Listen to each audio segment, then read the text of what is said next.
sponsored jackals. Tremendous amount of evidence that one of Torrijos' security guards handed him at the last moment as he was getting on the plane a tape recorder, a small tape recorder that contained a bomb.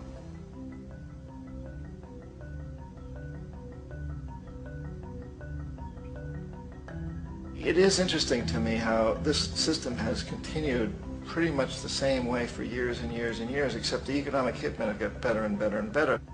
Then we come up with, very recently, what happened in Venezuela.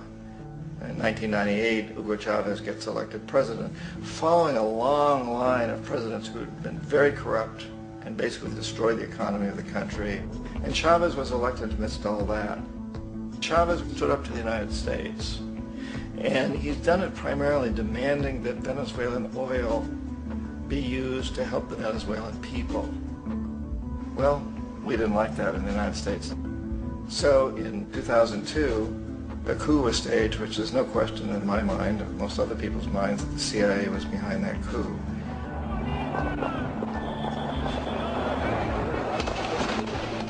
The way that that coup was fomented was very reflective of what Kermit Roosevelt had done in Iran, of paying people to go out into the streets to riot, to protest, to say this Chavez is very unpopular.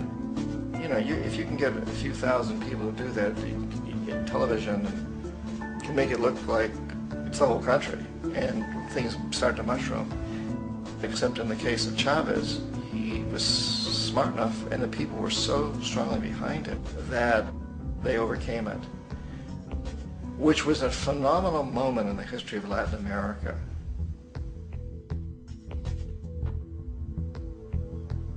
Iraq actually is a perfect example of the way the whole system works. So we economic hitmen are the first line of defense. We go in, we try to corrupt governments and get them to accept these huge loans, which we then use as leverage to basically own them.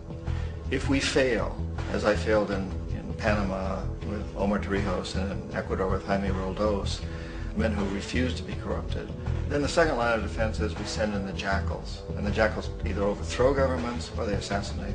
And once that happens and a new government comes in, boy, it's going to toe the line, because the new president knows what will happen if he doesn't.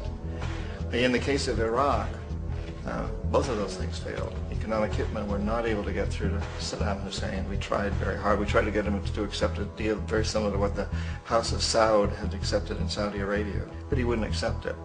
And so the jackals went in to take him out. They couldn't do it. His security was very good. After all, he had one time worked for the CIA. He'd been hired to assassinate a former president of Iraq and failed, but he knew the system.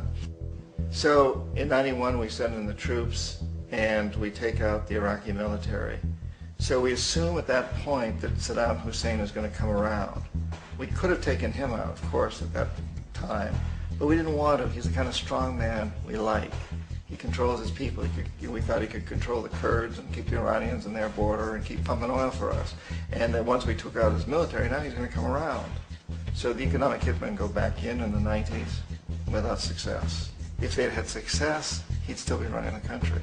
We'd be selling him all the fighter jets he wants and everything else he wants. But they couldn't. They didn't have success.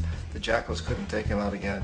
So we sent the military in once again, and this time we did the complete job and took him out, and in the process created for ourselves some very, very lucrative construction deals. We had to reconstruct a country that we'd essentially destroyed, which is a pretty good deal if you own construction companies, big ones. So, you know, Iraq shows the three stages. The economic hitmen failed there, the jackals failed there, and as a final measure, the military goes in. And in that way, we've really created an empire, but we've done it very, very subtly. It's clandestine.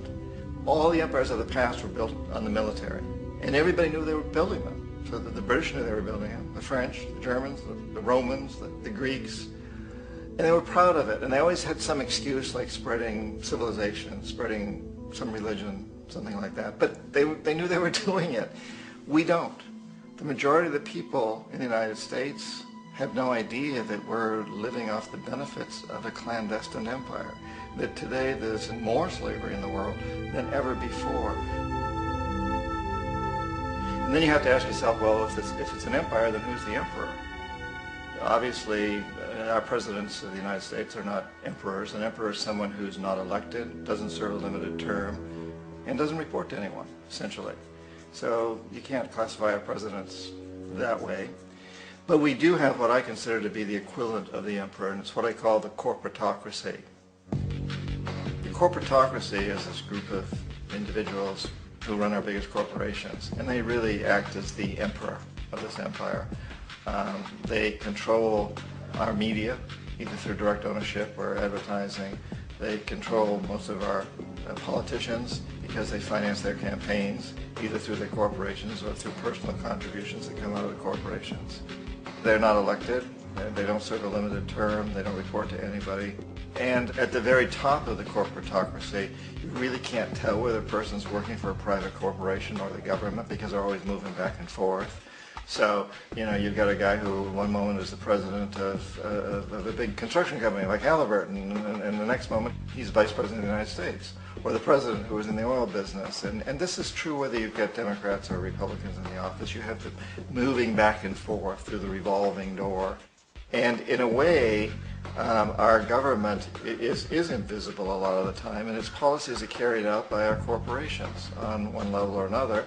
And then again, the policies of the government are basically forged by the corporatocracy and then presented to the government. They become government policies. So it's an incredibly cozy relationship. This isn't a conspiracy theory type of thing. These people don't have to get together and plot to do things. They all basically work under one primary assumption, and that is that they must maximize profits regardless of the social and environmental costs.